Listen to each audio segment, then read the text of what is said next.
Proceedings are now resumed. Please be seated.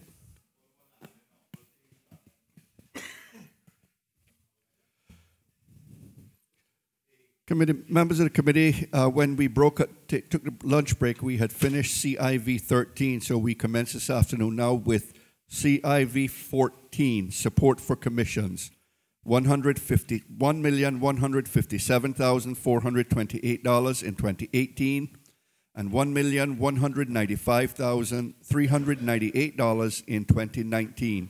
Are there any questions?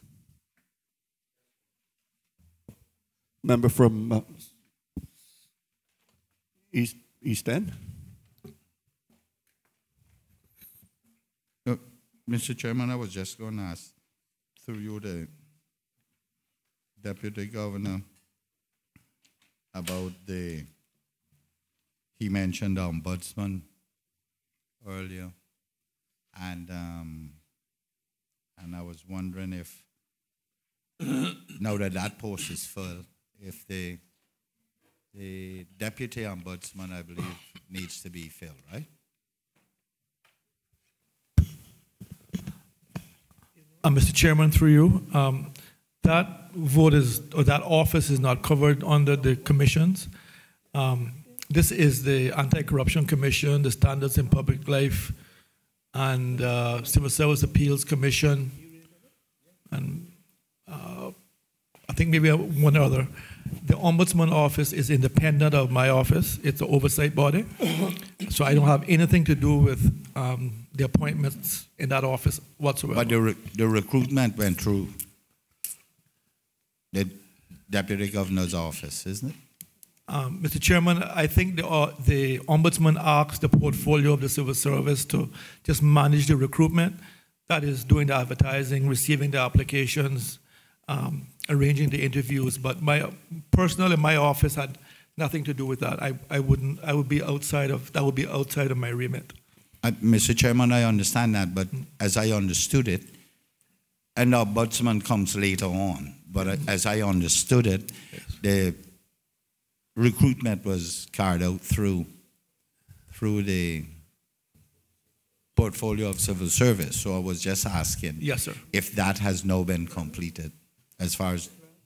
Mr. Chairman, I truthfully, I don't know, sir. Okay. I haven't been involved in that recruitment at all. That's fine. Yes, we'll sir. deal with it then. Yes, sir. Member for Buttontown West. Thank you, Mr. Chairman. Just through you, sir. Just from an analysis standpoint, I noticed that CIV 14 comprises budget statement output COS 1 and COS 2, but the 2016-2017 forecast, the numbers are off. I believe that they may be aware of that, so it was kind of difficult for us to do the analysis, but I don't know if it would be important for your report, but just so you know that those numbers don't add up, the 2016-2017 forecast. Yeah. Mr. Chairman, I know that our CFO had picked that up as well along with the member, so it's being sorted out. Okay. Member for Savannah. Mr. Chairman, through you to the DG, what's the tenure of the chairpersons of these committees, specifically the Human Rights Commission?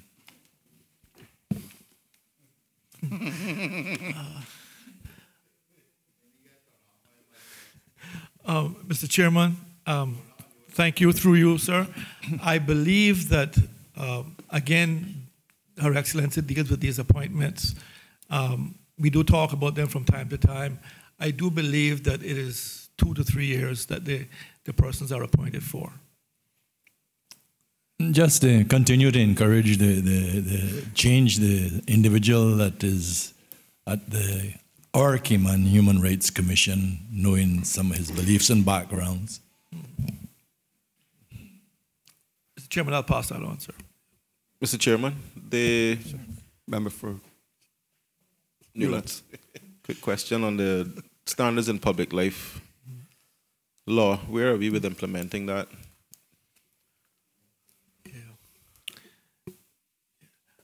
Yeah, Mr. Chairman, we have made good progress. There was, it's really the regulations that we needed to complete. There's been various drafts, And I think that we will be able to pull this off in the very near future. Once the Parliament is over, I would think early next year we'll be finished in January, February. Now that we have the holiday break coming up. Thank you. So I'm assuming then we don't have an active commission then? Yes, we have a Standard Public Life Commission, yes. This was the regulations. The Constitution sets up the commission. So we now had a law which the government pushed through, and they'll be doing the regs. And a matter of fact, I'm going to table their report at this sitting, hopefully. The clerk has their report. Mr. Chairman, if I might help. Yes, sir. Mr. Chairman, as the Deputy Governor has said, the Standards in Public Life Commission is established by the Constitution. Mm-hmm. And so a commission has been appointed for a number of years now. Mm-hmm. The view of the first chairperson was that the commission could not function effectively without legislation. Hence the development of the legislation, which has proven one of the most difficult pieces of legislation to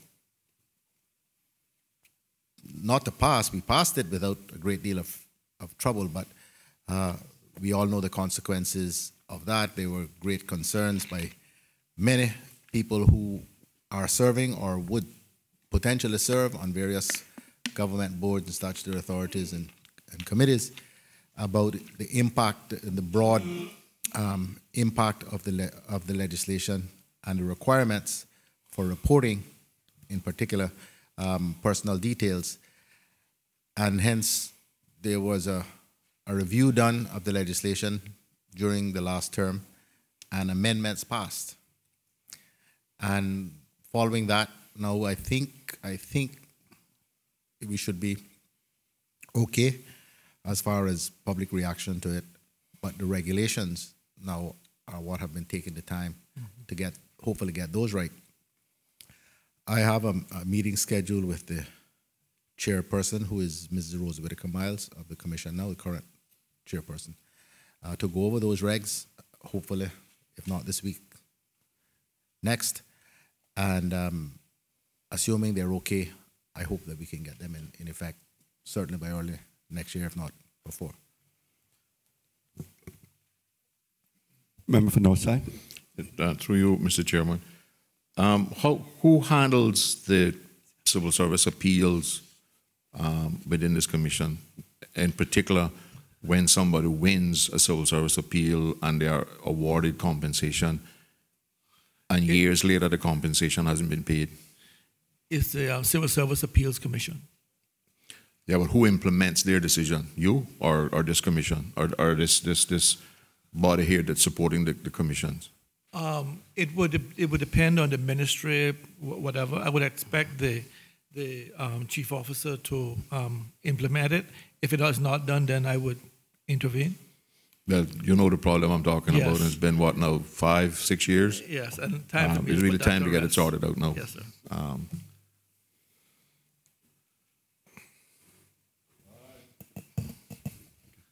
Yeah, thank you for that, Mr. Bell. All those in favor of CIV 14, support for commissions, $1,157,428 in 2018 and $1,195,398 in 2019. Standing part of the schedule to the bill, please say aye. Aye. And those against, no. The ayes have it. CIV 15, policy advice and administrative support provided to the Deputy Governor, $398,863 in 2018, $379,674 in 2019. Are there any questions? Yes, sir. Member from East End. Mr. Chairman, just briefly, on the quantity application for British overseas territorial citizenship and registration as British citizens.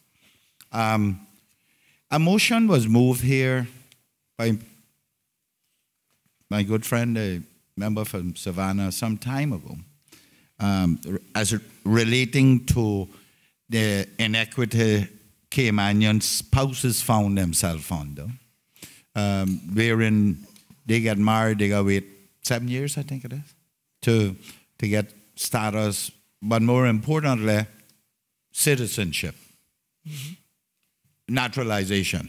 You got to wait a year after that again before you can apply. Whereas someone who comes here gets residency, gets married to someone from overseas, they can get their residency within a year. That I think the entire legislature, Mr. Chairman, thought was unfair to Caymanian spouse.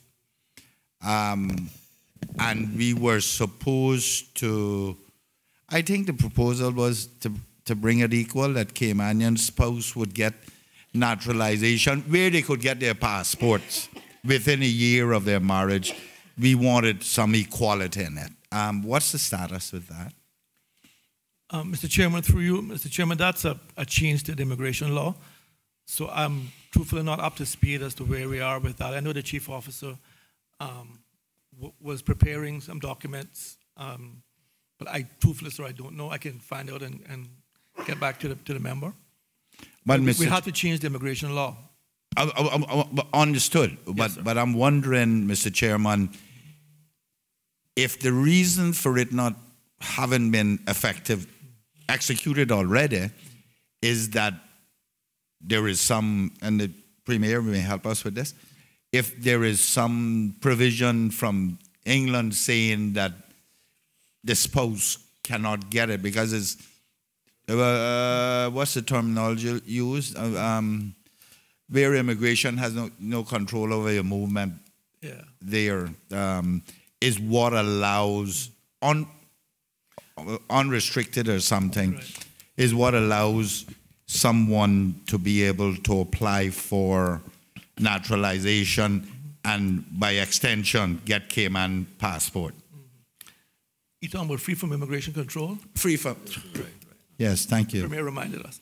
Mr. Chairman, there's nothing in the British Nationality Act. There's nothing from the UK about this matter. It is a change to our immigration law that needs to be done. Purely a local matter. Well, thank you. If it's local, I think time has expired on us because it's been 3 years. I believe my good friend brought that. 3 years, old buddy. At least, Mr. Chairman, for you to continue on this, I would certainly encourage that this be looked at. I brought it up in several debates, several opportunities, and just to say to you, I got a couple of roosters that go soon cut teeth, and I hope that this will beat those roosters. It's a shame.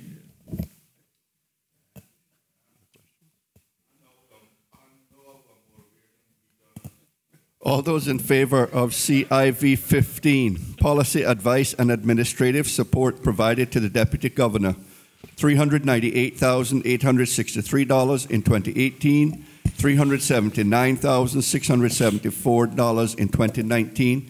Standing part of the schedule to the bill, please say aye. Aye. And those against, no. The ayes have it.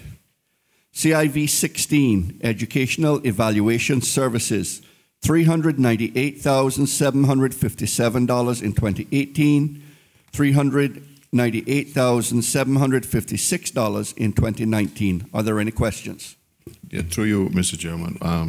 There seems to be a consistency in a $1 reduction in 19 from 18, and I wonder what's the rationale behind that, or it's just more importantly.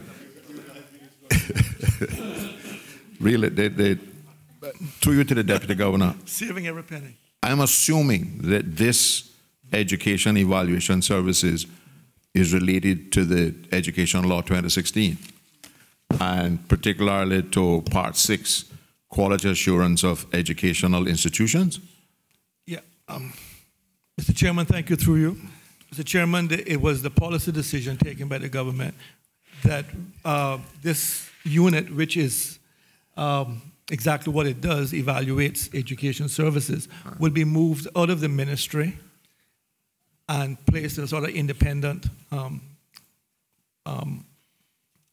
section of the civil service, so that they could carry out their duties. I've had discussions with Mr. Dan Scott, who is the chairman of the Education Council. He is very keen to get engaged with the unit. He has asked us to consider, obviously in consultation with the minister, to set up a separate council, separate committee of the Education Council that this body can report into, because obviously that's not my skill set. I don't know anything about this particular area. We just wanted to have it independent, but it does need to work very closely with the Education Council. So that is what that's all about. Because not the Education Council, the council that Mr. Dan Scott is chairman of. Yeah, that's the Education Council. Education Council. Sorry. I'm just a little bit concerned are you going to assume the responsibilities for registration and certification of teachers and institutions, or you're just going to inspect based on what those certifications, both for the institution and the teaching profession, does? Okay. Mr. Chairman, we have recruited a head of the unit. I could ask him to come forward and answer some questions. Mr. Carpenter.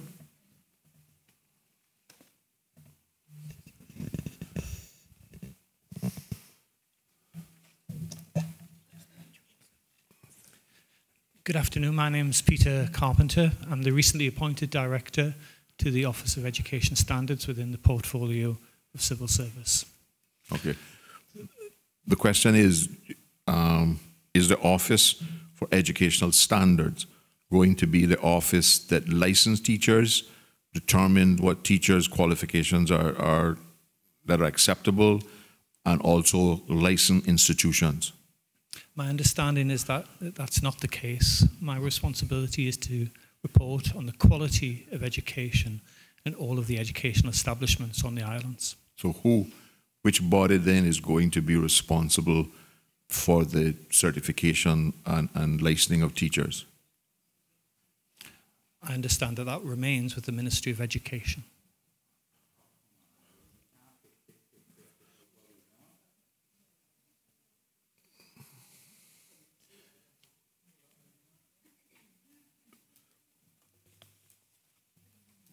So you are going to, what you will be doing then, your committee, shall we call it that for want of a better word, is going to examine institutions based on criteria that was established by the Education Council in terms of what the standards are going to be? Or are you going to set the standards for education as well? The framework for inspection, the evaluation framework, is still to be determined for full inspections of all establishments. There was something in place from about 2004, but that needs to be reviewed with education colleagues, with the communities, and it's the basis of that document will form the criteria for evaluation. So you're intended to be a totally independent body from the Ministry of Education, and in particular the Education Council, which establishes the standards, and then you are going to simply go in and inspect as to whether those standards are being met? Yes, forgive me, through the chair, that is the case. It's an independent body evaluating the quality of provision in private and public schools and in the early years centres. And in this financial year, you're going to do, and the next one the same, you're going to do 1 or 2 training sessions using a handbook. That is for your staff, or is that going to be for individual school and individual teachers? It will be for all educational establishments, so that schools and early years centres and the further education centre, everyone that will be inspected has a good understanding of the criteria by which they will be inspected, but more importantly, have an understanding of their own work and are able to self-evaluate their own work.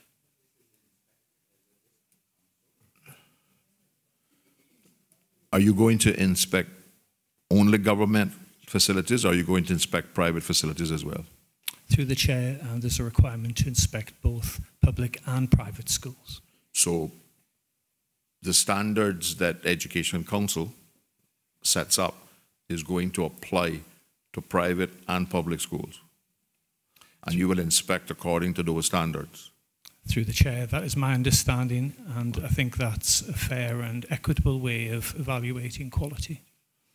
Okay, I'm a little concerned that if I recall the education, the evaluation that was done 2-3 years ago,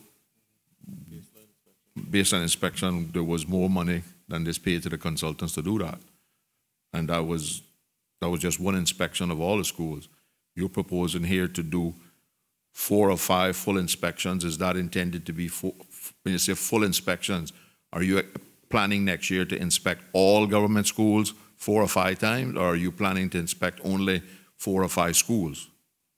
Through the chair, that's 4 or 5 schools within the year. All right, then the money might work. Okay. I still have some concerns, though, Deputy Governor, of continuity and conformity from the Education Department. I think we got to make sure that this inspectorate is inspecting what the Education Department requires of its teachers and the schools to do. So that has to be carefully coordinated, I would suggest. Thank you, sir. One other question is the education law is in effect, right? It came into effect, was August this year? No? Yeah, okay. Thank you. That's all.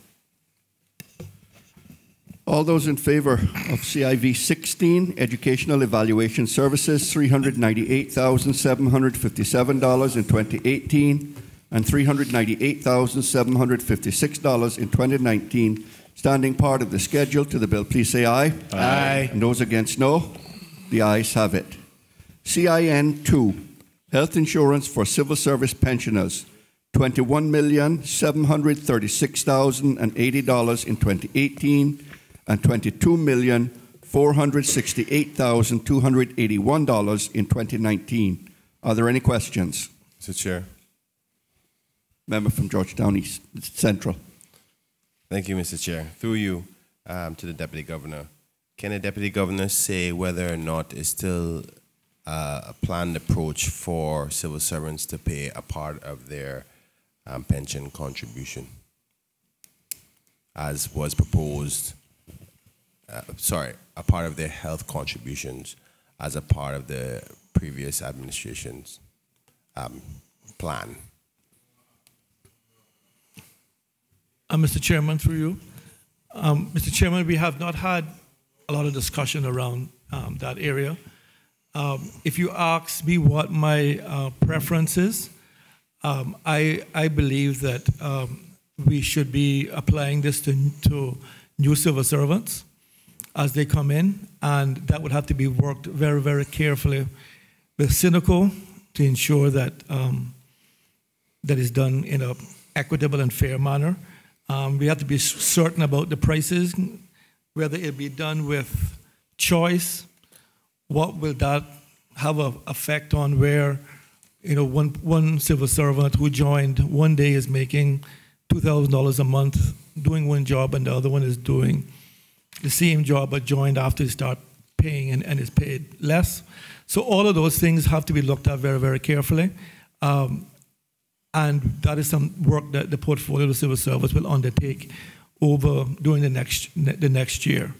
But it is, we understand that we have to be part of the solution. Our health care liability is very high, and we want to be part of the solution. But I want to do so in a very fair and equitable way to make sure that we live up to our obligations as a good employer. Member from Boddentown West. Thank you, Mr. Chairman. Well, since the Deputy Governor opened that door, I'm a little bit curious. Well, I wasn't planning on going on that door. But we have a unfunded healthcare liability, last time, if I remember serving right, of roughly $1.7 billion. that's due over the next 20 years. That's roughly 85 million per year. That's voodoo. I believe that's also one of the reasons why the Auditor General hasn't given government the final green light between that and the pension liability. The truth of the fact is, Mr. Chairman, is that this problem is bigger than even new civil servants coming in to try to pay this. I mean, this is something that has already been incurred. The country already owes this. And I think it's really would be grossly unfair to believe or for anyone to think that the new civil servants joining on could cover this. The reality of it is, Mr. Chairman, is that this is a national problem. It is bigger than the civil service. And it is something that will require a bold initiative from members in this House to deal with. So I think that in itself is a white elephant in the room that we need to deal with, and I don't think this would be the forum to get that done. But just moving into my question, Mr. Chairman, and it's just more a request from the government side, in that I have looked at page 168 on the ownership agreement with regards to Cineco, and we have been approving funds that will be spent to Cineco through various different through various different portfolios and ministries. I see we got 21 million, 22 million here for the portfolio of the for the deputy governor. We also had another 30, 40 million inside the Ministry of Health. What I'm trying to reconcile, Mr. Chairman, is that per Cineco's ownership agreement, they're expecting a total of 75 million, or a little over 75 million from government in the 2018 financial year. What I would like, and I think other members of this House would also like, just to show us a breakdown, just for comparative purposes, what line item we voted on in this House that corresponds to the 75 million on that side, just to make sure that there isn't any gap. Because, I mean, roughly I say around 60-something million, but I mean, 2-3 million is material to Cineco. So if we can just get that breakout by the different votes in terms of what is going where to make it a 75 million, I think that would be useful for all members. Thank you.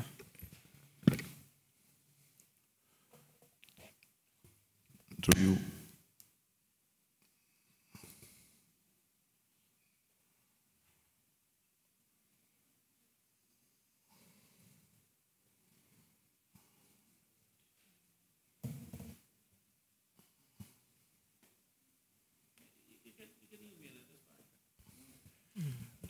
Member, just be conferring with my chief officer, and he's agreed that we will try and provide that reconciliation to the membership.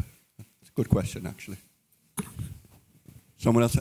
Member from West Bay? Mr. Chairman, through you to the Deputy Governor. The late Honorable Tom Jefferson, when I was a young civil servant, somehow made me apply for a civil service loan. And I was able to start my house back in those times with that, and paid back over the years. Every month they took it from my salary. Now I've had quite a few young civil servants come to me and say to me, is there anything you all can do to help us, that we can get some of our pension money to help start our home or buy a piece of land or something? To the Deputy Governor, has any thought been given to this, similar to what's done in the private sector to help young civil servants? Any thought been given to this, or is it possible? Mr. Chairman, through you, thank the member. Mr. Chairman, we have a huge unfunded pension liability as well. So I can't say that any thought has been given to allowing people to access their funds like is happening in the private sector.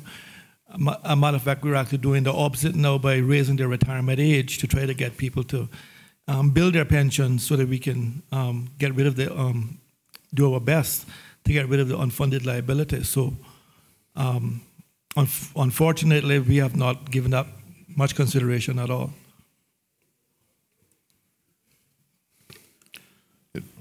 Member from Northside. Yeah, through you, Mr. Chairman.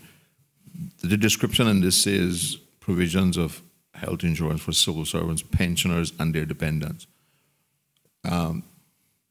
Is this a situation where you're purchasing health insurance from Cineco for these persons? Well, because that comes out, these figures here comes out to a premium of around about $815 per person per month. I have been suggesting for years that you need to marry the health to civil servants with this group so that you get the benefit of the health to civil servants and your premium should come down. And the last time I checked, you were actually paying more in premium for health to civil servants than you were paying for the people, the pensioners. And I believe that Cineco some time ago made a presentation as to doing exactly that, of mixing all of the civil servants. Because the majority of the civil servants are basically healthy people. Absolutely. But what we're doing here is unless this is just a pass-through to Cineco and not a premium, we need to mix the demographics so that you should get a better premium and reduce the cost. Mr. Chairman, could I ask my chief officer to answer that, please?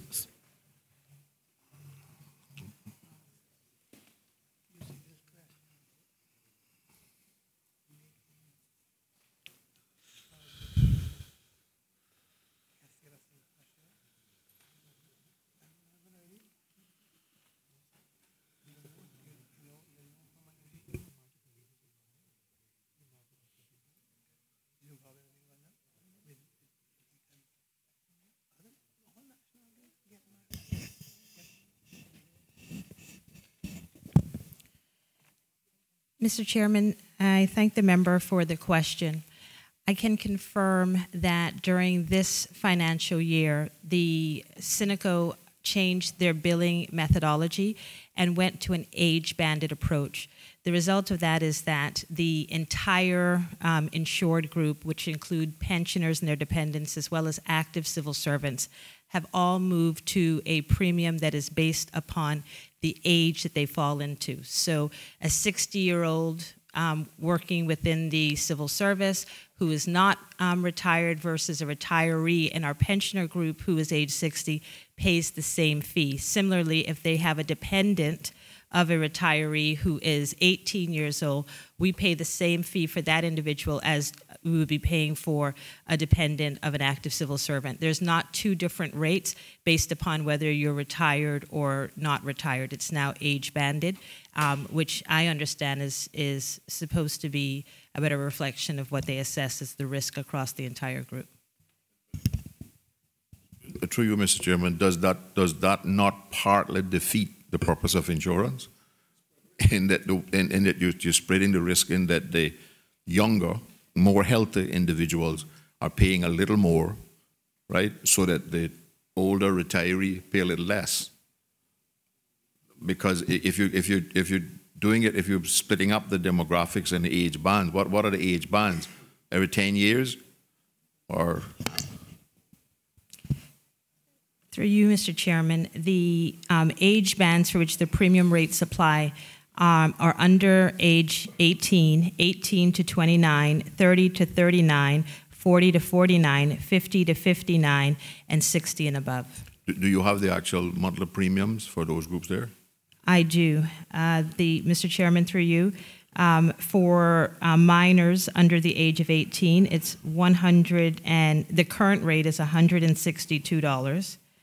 That's the rate applying this year. For those age 18 to 29, it's $259. For those in their 30s, it's $334. For those in their 40s, it's $439. For those in their 50s, it's $694. And for those 60 and above, it's $958. All of those prices are a monthly rate. I think that, and have these numbers been produced by an actuary, or is this Cineco simply dividing the cost by the numbers of people? Because if you mixed these groups properly and got a proper premium, which Cineco would then have the ability to get reinsurance for it as opposed to a pass-through, the premium here should balance out somewhere around $354, $450 instead of $819. Sir, we are Cineco is the provider. They're not an entity reporting to POCS. So my understanding is that they do employ actuaries to assist them in developing their premiums, but I don't manage that entity or have any knowledge of their operational details of their operational procedures. I think you need to negotiate with them more and tell them that whoever it is, because where is the actual money in here to pay Cineco for active civil servants? Where in this budget is it? So through you, Mr. Chairman, that the cost of the civil service premiums, so the premiums for civil servants and their pensioners, is an input into the pricing of the various outputs and output groups that you are approving. So the same way that light bill would be passed through, our health insurance is passed through. So it does appear as a line item in our budgets in terms of our input budgets, but the output groups that you're approving for us today, that would be one of the costs that's rolled into developing the cost for each of those outputs. But does each entity negotiate separately with Cineco? The price for Cineco is communicated to us by the Ministry of Finance. We do have discussions with Cineco as it relates to what is part of the coverage of civil servants' healthcare plan, so what's included in that, as well as from time to time issues that we have administratively as it relates to things like members' access to benefits or conflicts about benefits that members feel they should have access to, and there's coverage issues that are coming up. But in terms of the negotiations for pricing, POCS is not a part of those discussions. So to you then, Mr. Chairman, you negotiate with Cineco for the civil service premium, or does Cineco just give you a number? I'm going to ask FS if you would please do.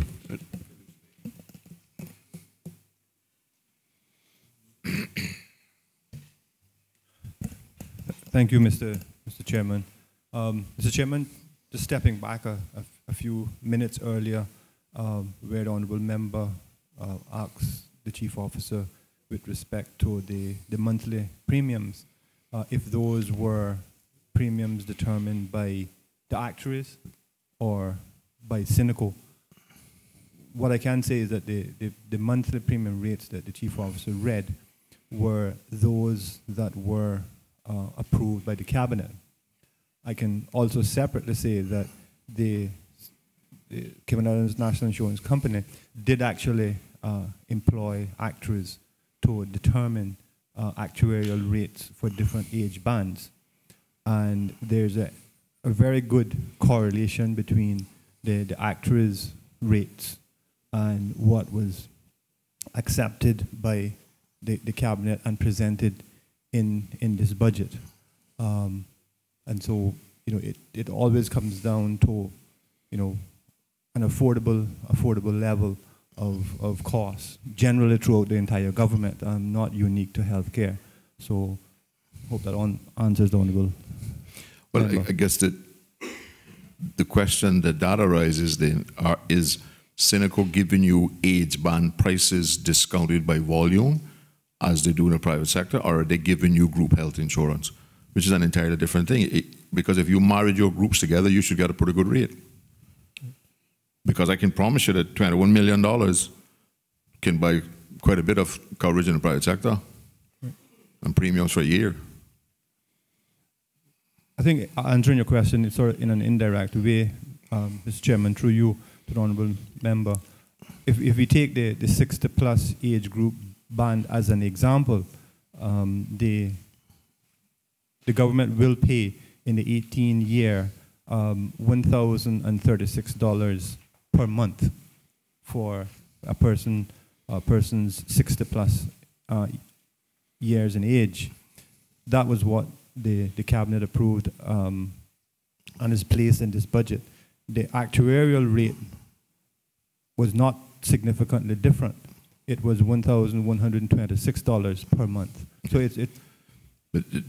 do you have the numbers, and do you have how many people you're paying 162 for on the 18, and how many people you're paying $1,000 for?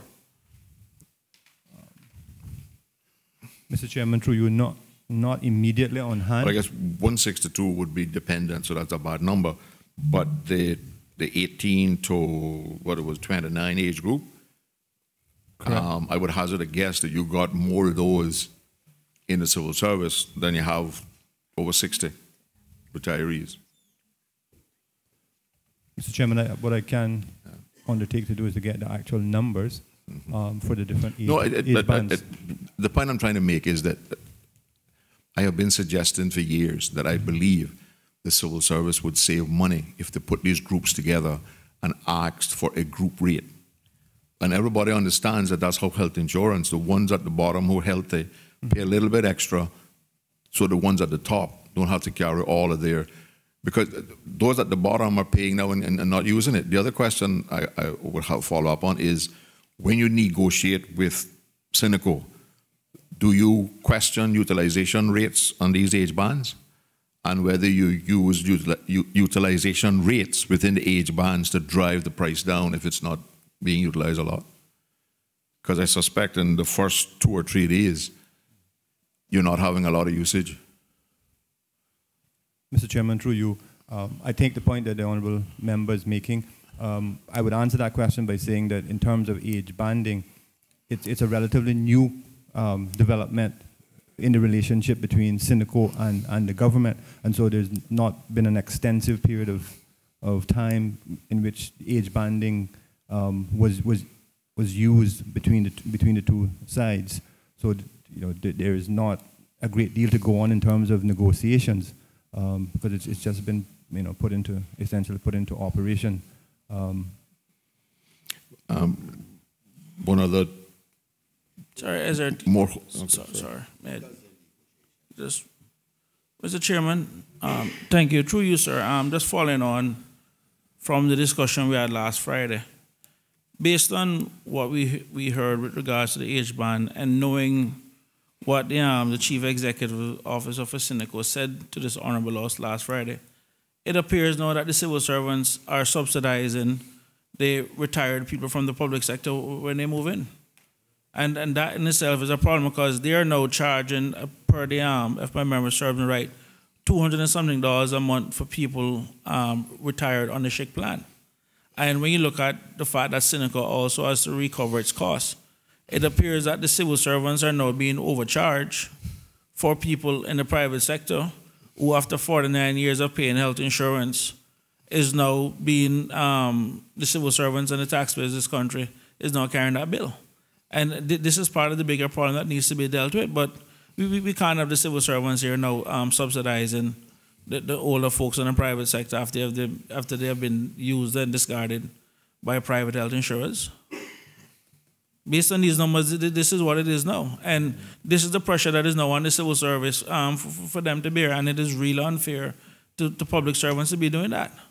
This is a bigger problem now. Yeah, this is a bigger problem now. It is even worse than that, Mr. Chairman, in that you have to include the $30 million that we supply to the Ministry of Health under what's about 8 subheads, which is also there to pay up for underinsurance and uninsurance and all those sorts of stuff from the private sector, because the employers in the private sector are not necessarily providing their employees with adequate pension, with adequate health insurance. And the original concept in this whole thing from the 90s was that your health insurance would become part of your retirement plan in the private sector, just as it is in the government.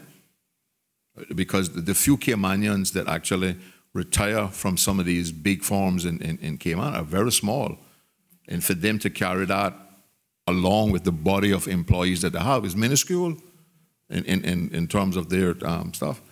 But because that's not happening, the civil service or the government in general is picking up a huge thing that we should not have to do, and it might require a small amendment to the pension law and health insurance law to make sure that Caymanians retiring from private sector companies carry their health insurance as a retirement benefit?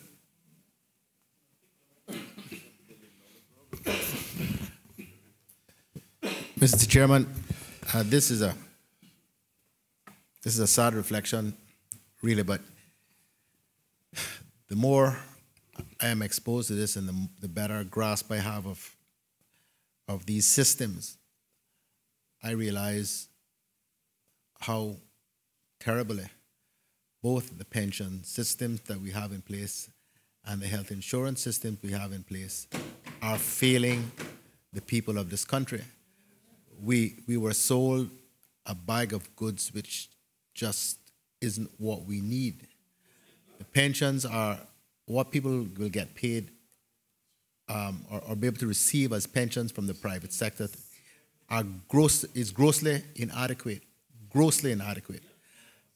There will be those who condemn what I'm about to say, and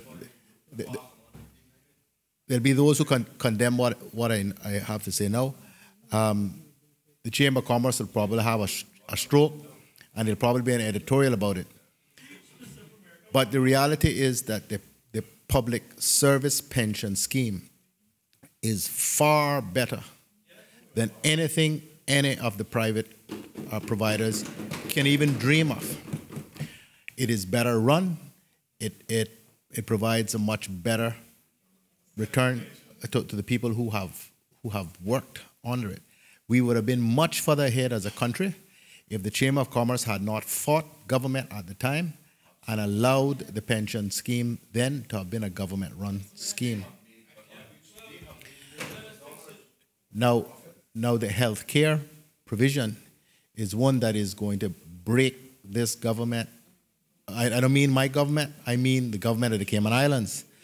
If we do not find a way to address it, proper health care, if it is not, ought to be a basic human right in a developed country and a wealthy country like the Cayman Islands.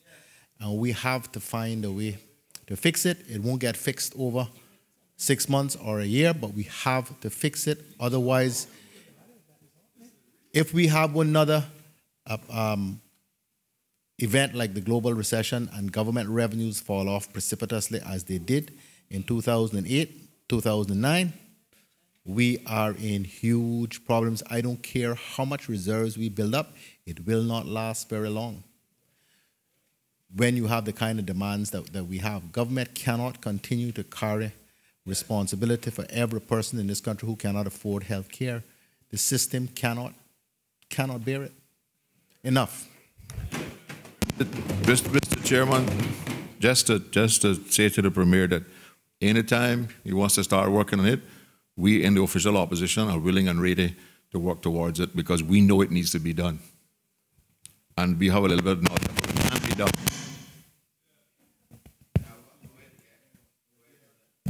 We have some knowledge of how it can be done. I put the question, all those in favor of CIN2, health insurance for civil service pensioners, $21,736,080 in 2018, $22,468,281 in 2019. Standing part of the schedule to the bill, please say aye. Aye. Those against, no. The ayes have it.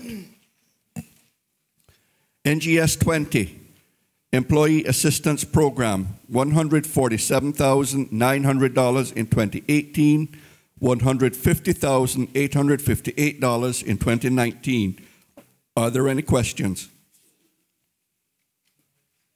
If there are no questions, all those in favor of NGS 20, Employee Assistance Program, $147,900 in 2018, and $150,858 in 2019, standing part of the schedule to the bill.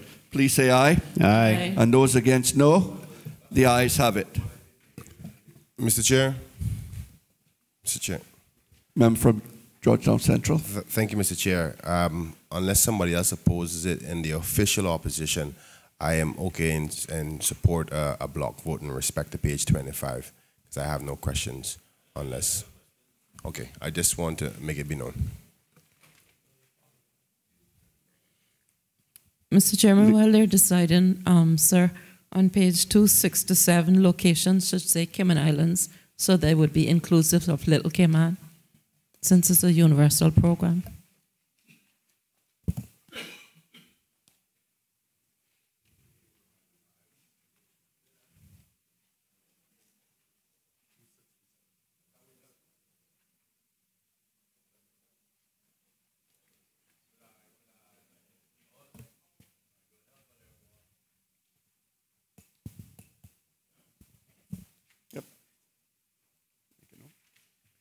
We'll make the correction, ma'am. Thank you. Turning now to other executive expenses, OE2.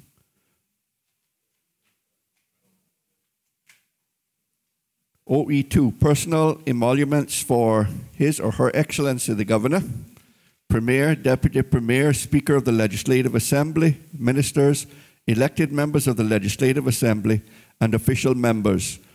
$3,900,000 in 2018 and $3,900,000 in 2019. Are there any questions? Yes, Mr. Chairman. Member from Bodden Town West. Thank you, sir. If I'm correct, this vote covers 22 members, correct? With 19 elected members, 2 official, and the governor? Okay. Well, the only question I have then, through you, Mr. Chairman, is that this is moving from an annualized cost of $157,000 per person to $177,000 per person, which is roughly a 13% increase. And I'm trying to figure out what's driving that per person increase. Thank you.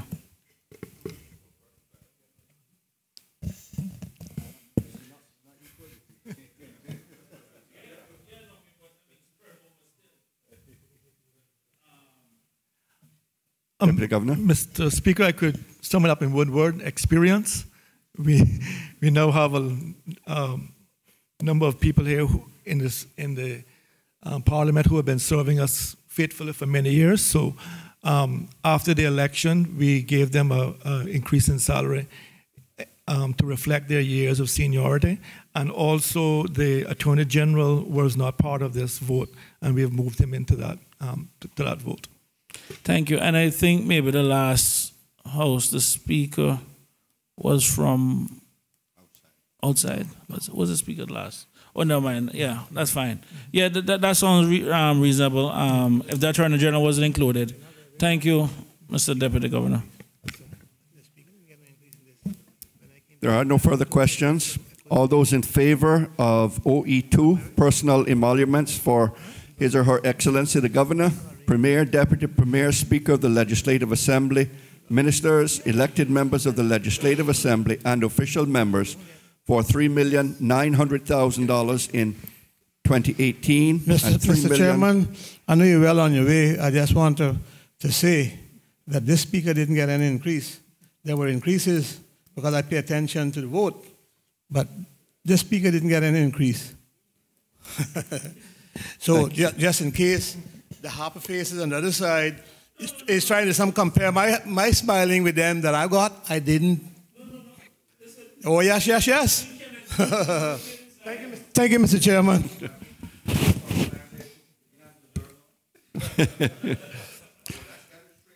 But wait a minute. If you go in by years and they gave others as was said, then they would leave me. I guess you got as much as me, huh? Yes. Oh, yeah. But you believe that? Mr. Chairman, with all due respect to the Speaker, I know it's not helpful, but he shouldn't have started it either. No. I had to start it. I had to make it clear. Well, nobody is saying nay, Mr. Yes. Chairman. Yes. Where were you? You weren't listening, huh? Oh, I was here. Yeah. You listen to what you want to listen to, as usual. Yeah, which is you. But he started it. Let me finish putting the vote, please. No. $3,900,000 in 2018 and $3,900,000 in 2019. Standing part of the schedule to the bill. Please say aye. Aye. Those in favor, those against, no. The ayes have it.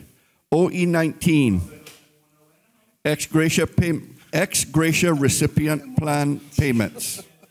$1,380,000 in 2018 and $1,380,000 in 2019. Are there any questions? Mr. Chairman, just to ask the Deputy Governor, sir, through you, does this include, I believe in the Premier's presentation of the budget policy statement, budget policy, I believe he mentioned something about government now taking up those civil servants whose pension. 116.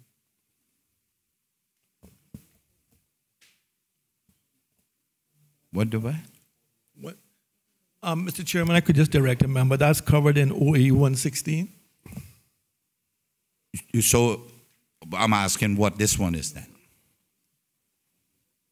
This 19, right, Mr. Chairman? Mr. Chairman, are you on 19, sir? Yes, we're on 19. Thank you, thank you.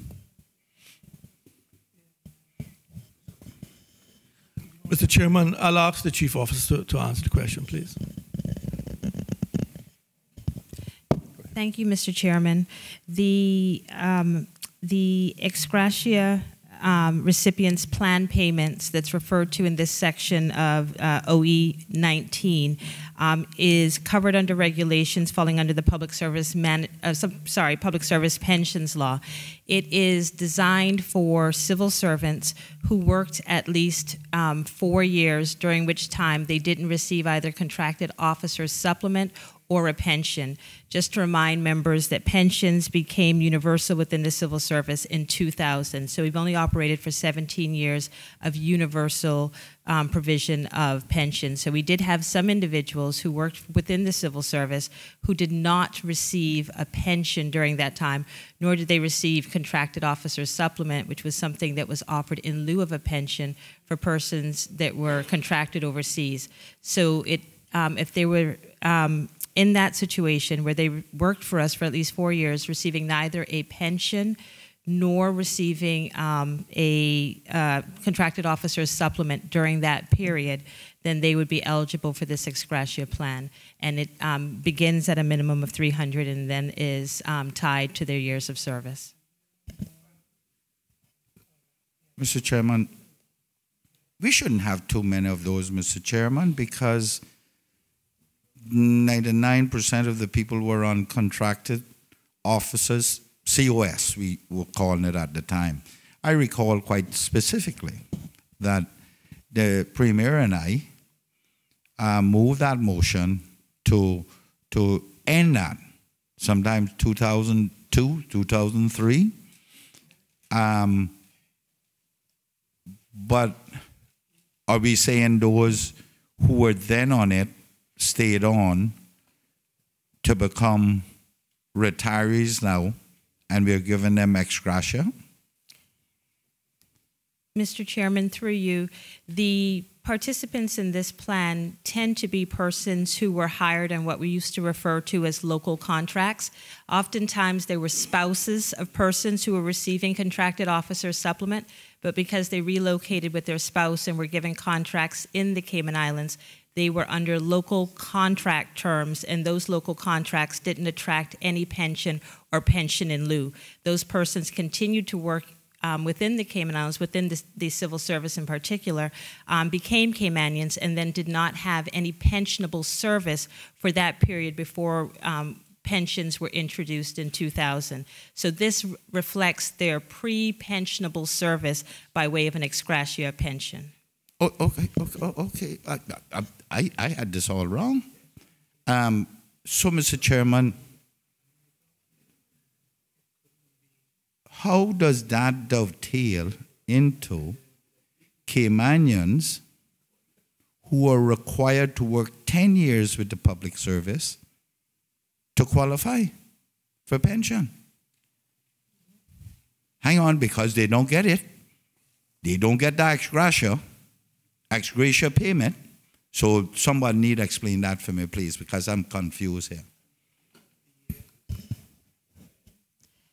Mr. Chairman, through you, typically when we talk about 10 years qualifying period, it is not in reference to a pension. It's in reference to post-retirement medical benefit. The changes that came about in 2000 did away with any vesting period for pensions. Pensions are immediately vested. So whether you work for 5 days, you get your 5 days entitlement, or if you work for 20 years, you'll get your 20 years entitlement under a defined contribution plan. But there was nothing about 10 years to qualify for a pension. So we don't speak about a qualifying period for a pension. This is in respect to post-retirement medical benefit, that is one of the criteria that applies.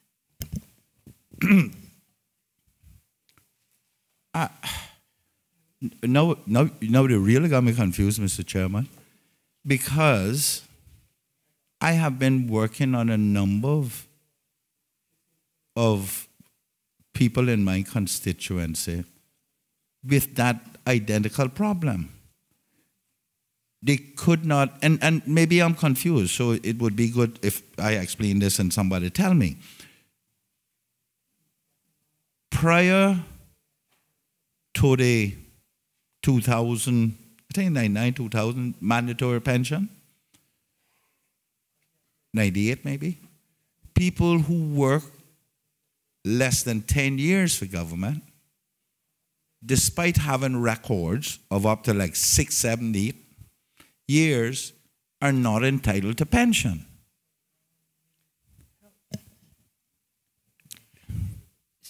Mr. Chairman, through you, so I think it's important that we're looking at the reference period. So you were asking about the ex gratia pension, and it was speaking to persons who were working for a period where they did not receive pensionable service and they were working for government for at least 4 years. That's who this plan is intended for. I also referenced in my communications before that pensions were not universal until 2000. We had what we referred to as permanent and pensionable positions previously, and persons before who were referred to as group employees, for example, or persons who would have been contracted officers, or persons who would have been on local contracts. So during the period, and I have to say that I would have to undertake to get back to the member with greater detail, because my knowledge of that pre-2000 period is less intact, and I would have to get additional information from the Director of Public Service Pensions. But there were transitional arrangements for persons who were working within the civil service at the time that we went to universal pensions, where we did away with that permanent and pensionable, and everyone would have been become eligible to begin receiving a pension. The persons that you talked about who were receiving COS, and you made reference to moving the motion to do away with it, they were allowed to serve out that contract term and then to go on to a defined contribution plan. So that was the transitional arrangement where you were a COS, contracted officer supplement officer. However, for persons who might have been, for example, group employees, there were also transitional arrangements. I don't have all of the details of that. I can provide it. My recollection is that if they were working with government, they would have gone on to a plan, but for persons who already may have left before it became universal, I would have to get more information about what transitional arrangements apply in those cases. I'm not fully versed in that. Mr. Chairman, I'm not either, and I do apologize, but what I'm hearing is that those who work less than 4 years, whether they're with contractors or not, on COS, is getting ex gratia. This is in layman terms. No, they're not. So explain those spouses who came to the country with a contracted officer and then was working, because I heard that somewhere just a minute ago, whether they were with local contractor or not eligible for pension, and now we're giving them, and compare that with those who left, Caymanians who may have left the service prior to the 2000 universal, whenever that was. If they didn't have 10 years, they don't get a pension. I'm mixing something up. Something is wrong with my understanding of that. Mr. Chairman, through you, just to be clear on the ex gratia pension eligibility, this is for persons who were not receiving a pension or the equivalent of a pension for at least 4 years of service. So when you talked about those persons, you know, may have come here with a contracted officer, someone who's receiving COS, I should also say that those persons are Caymanians. Everyone in receipt of this are Caymanians. The individuals that we are talking about... Mr. Chairman, sorry to disturb Mrs. Markfield, but they're all Caymanians? How it started? COS was never given to Caymanians? So through you, Mr. Chairman, I'm going to go back to the reference because I'm going from memory, but I would invite members to look at the ex gratia pensions regulations, which fall part of the public service pensions law.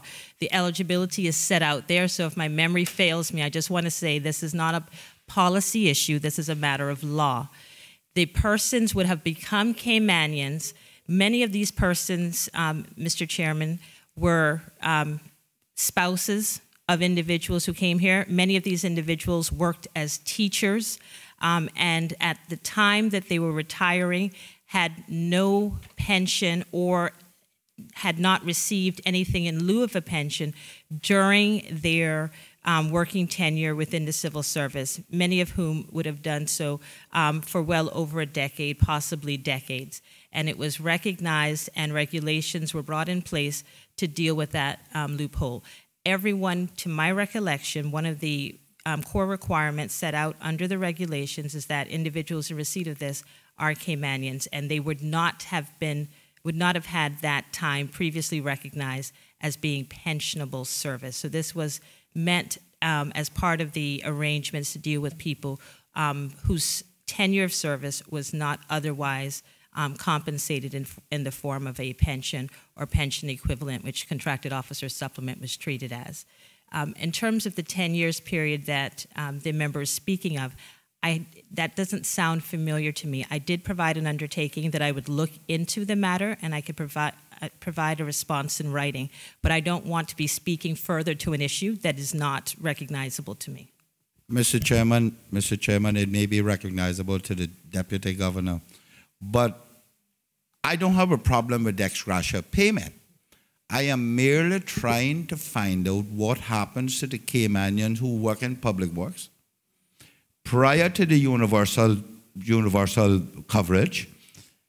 The ones who were working, I don't know, taking care of the police station and what have you, prior to 2000, they didn't get 10 years in to get vested, which was the vesting period at that time, and now their service is not being compensated for either. That's the one I'm concerned about. I ain't concerned about ex gratia. I'm just trying to dovetail that in. One had to be over 10, the other one 4 years. That's what I'm trying to wrap my head around, because I have a number of those. Mr. Chairman, this is obviously a very complicated matter, and we don't have the laws and the regs and all those things with us. We'd be happy to engage with the member and provide him something in writing. If he gives us the specific cases that we're looking at, we'd be happy to investigate them with him, but I'm not sure how much further we can help right now, and we want to help, sir. Mr. Chairman. Member from Savannah. Put more fly in the ointment. I don't know if the Minister of Education was with the group at that time, but when Mr. Truman Borden and the Honorable Tom Jefferson was in government back in the late 90s, early 2000s, we took a decision at that time that any person that, and I see the speakers coming back in, that if he remembers when we took a decision that people who had served under 10 years, they weren't getting anything, and we took a decision, Mr. Bush, I don't know if you remember that situation when we were in cabinet, we took a decision that anyone serving under 10 years would get, it would be graduated up, but till it got to under 10 years, over 10 years. I don't know if you remember that specific thing, but yeah, if you could talk on it, it would be helpful. I do believe, Mr. Chairman, that while there was an arrangement and that the cabinet at the time applied that, because there were people who had little or nothing coming to them, nothing happened until there was a change in the law. I think that's what happened. There was the civil service law was changed to allow a certain amount. And I think at that point, while some were receiving, some like people who had served in police force but were getting nothing, in fact, some of them, in the old days, we brought them up to 300 or thereabouts.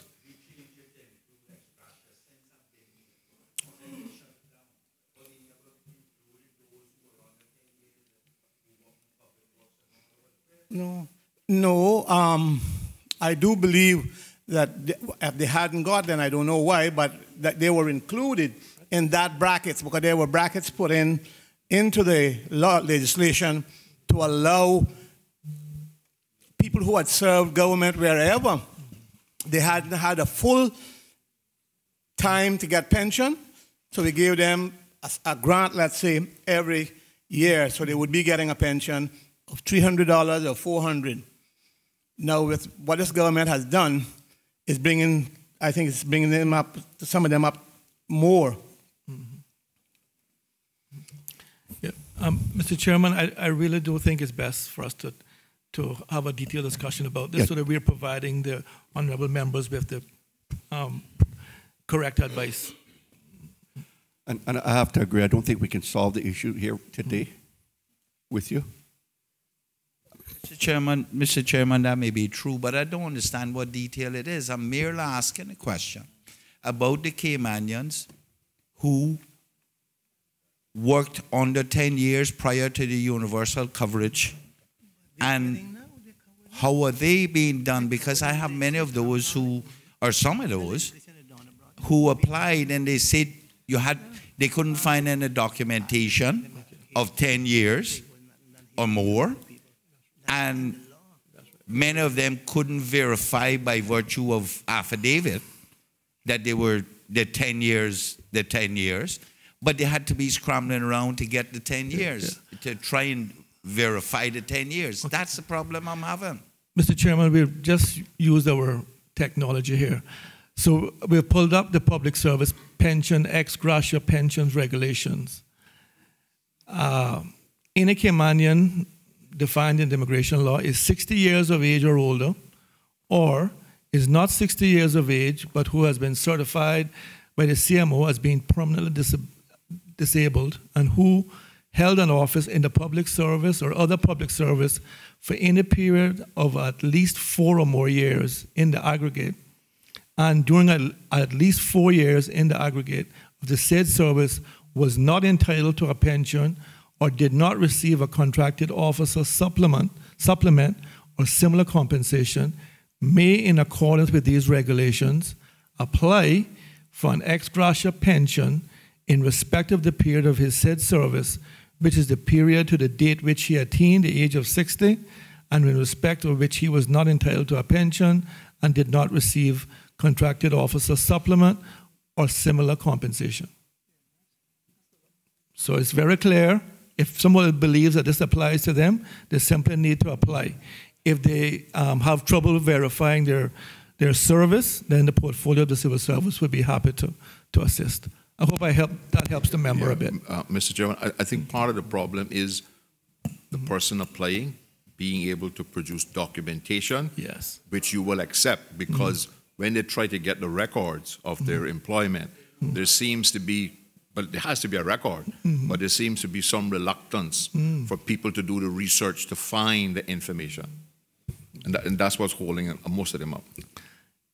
Mr. Chairman, I will happy to work with the members to find a way forward with this. We want those persons, if they're entitled, to be receiving what they're entitled to. So I'm happy to work with the members. Mr. Chairman, I'm glad to hear that. Even with affidavits, they're not being accepted. Mm-hmm. And it's wrong. Mm-hmm. Okay. I mean, some people work 9 years, Mm-hmm. right on that 10-year thing that was the vested period. Mm-hmm. And they still can't get it because there's no record at Public Works, in particular, Public Works. There are no records. Okay. Mr. Chairman, like I said, I'd be happy to work with the members to address the cases. Okay. I'm going. My FS would also like to just weigh in with one brief comment as well. Thank you, Mr. Chairman. Just to say briefly that I know that the Treasurer has very extensive records that are kept going back many, many years. And so we'd be quite willing, and I've seen the officers do it in the past, we'd be quite willing, having been supplied with a NEEM, to search our records as far back as they go to establish a period of employment. If I'm sure that would assist the process. But, so that's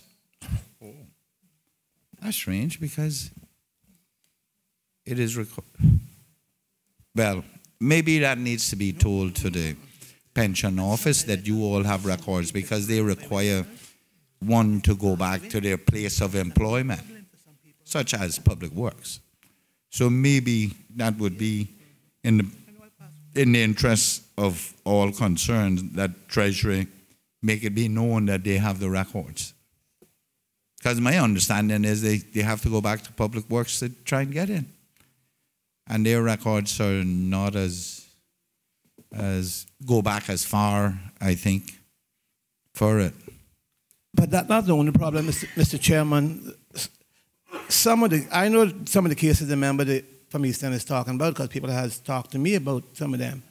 Some of them, the problem is that they were way back, and some of the people that could verify, which that's what they were asking for, some sort of verification, some of those people has passed away. I know a couple of cases that way, so they don't have nobody that can verify Mr. Esther, the Tibbets. So different ones, that the older ones have passed away. They didn't have a public service commission as such as way back then, some sort of records like that. So that's some of the problem. So what does the department do then? I mean,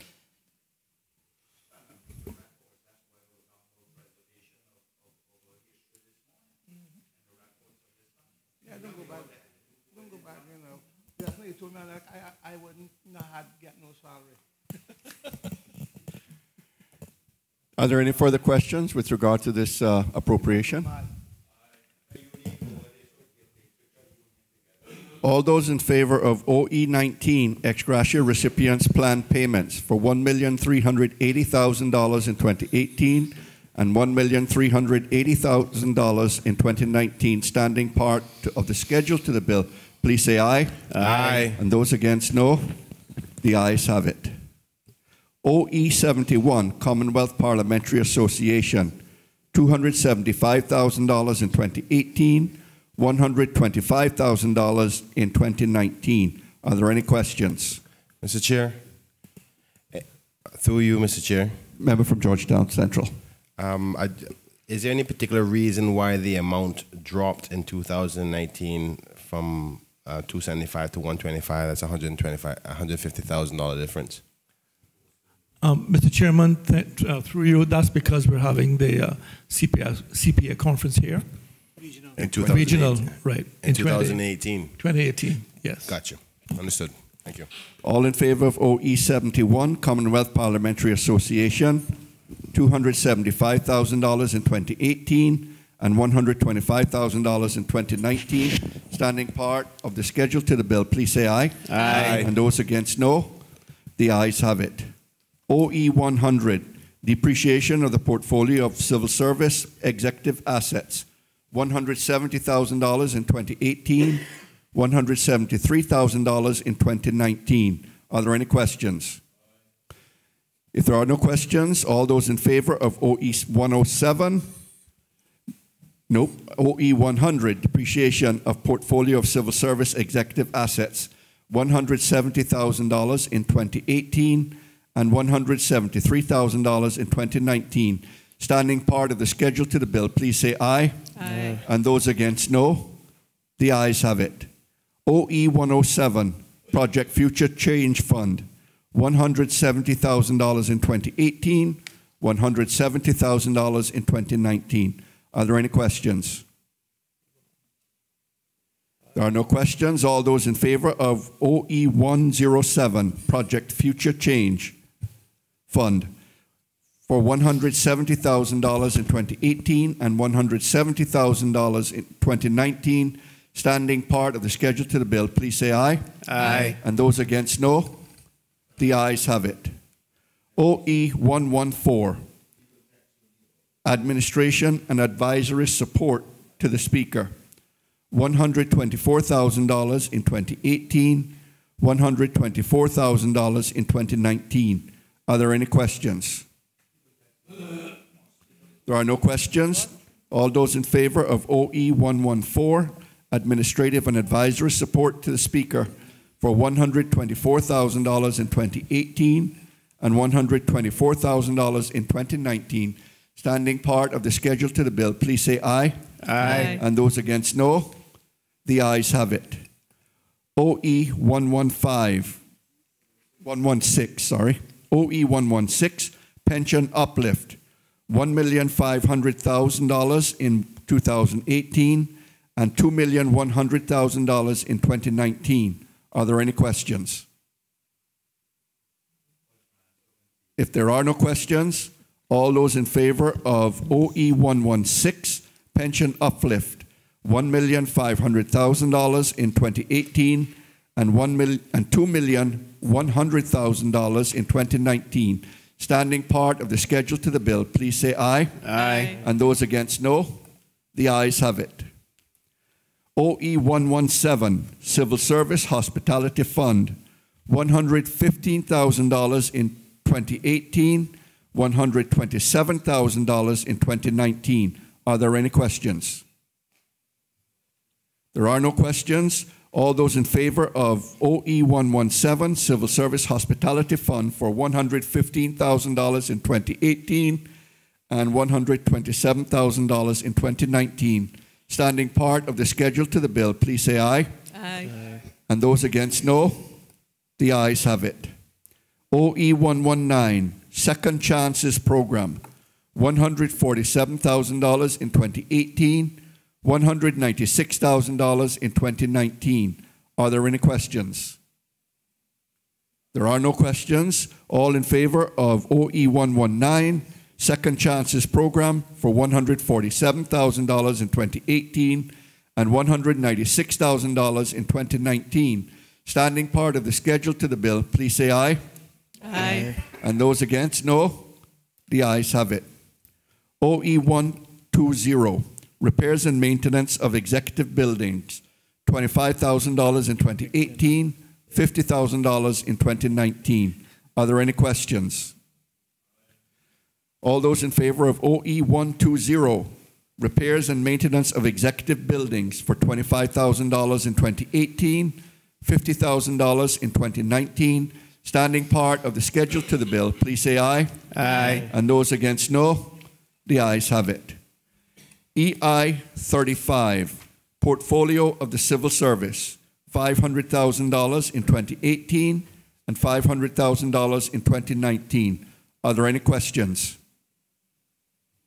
There are no questions. All in favor of EI 35, Portfolio of the Civil Service, for $500,000 in 2018 and $500,000 in 2019, standing part of the schedule to the bill, please say aye. Aye. And those against, no. The ayes have it. EA 154, Upgrades to Executive Assets, Buildings, $86,000 in 2018, $0 in 2019. Are there any questions? There are no questions. All in favor of EA 154, Upgrades to Executive Assets, Buildings, $86,000 in 2018, $0 in 2019, standing part of the schedule to the bill, please say aye. Aye. And those against, no. The ayes have it. Members, that concludes the appropriations to the Deputy Governor. You have any closing comments, Deputy? Mr. Chairman, just to thank you and honorable members for the opportunity to appear before you and defend our budget. I thought it was a very informative session, and I thank the members for their kind words and acknowledgement of the work that we're doing. Mr. Chairman, none of this would be achieved without the hard work of the team that we have in the civil service. I'm very pleased to say 75% of them are Caymanians. I have a very able chief officer here, Ms. Macfield Nixon, who leads the charge along with her team. Behind me, her CFO, Ms. Nadisha, the deputy, Ms. Gordon, and Ms. Famoy, and our other superstar, Deputy CFO, Ms. Mohammed. I just want to thank all of them for all the hard work that they're doing, and we look forward to continue to raise the performance of the civil service. Thank you. Thank you, sir.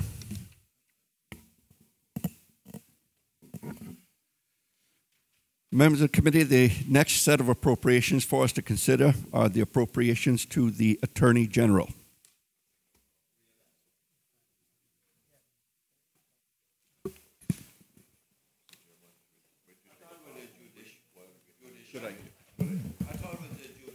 Members of the committee, let's take a 5-minute break so that we can change. Mr. Thank Chairman, you. the last time we took a 5-minute break, you know what happened, right? Okay.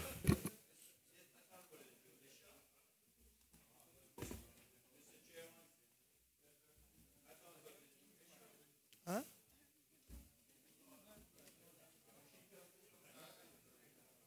My salary, Steve.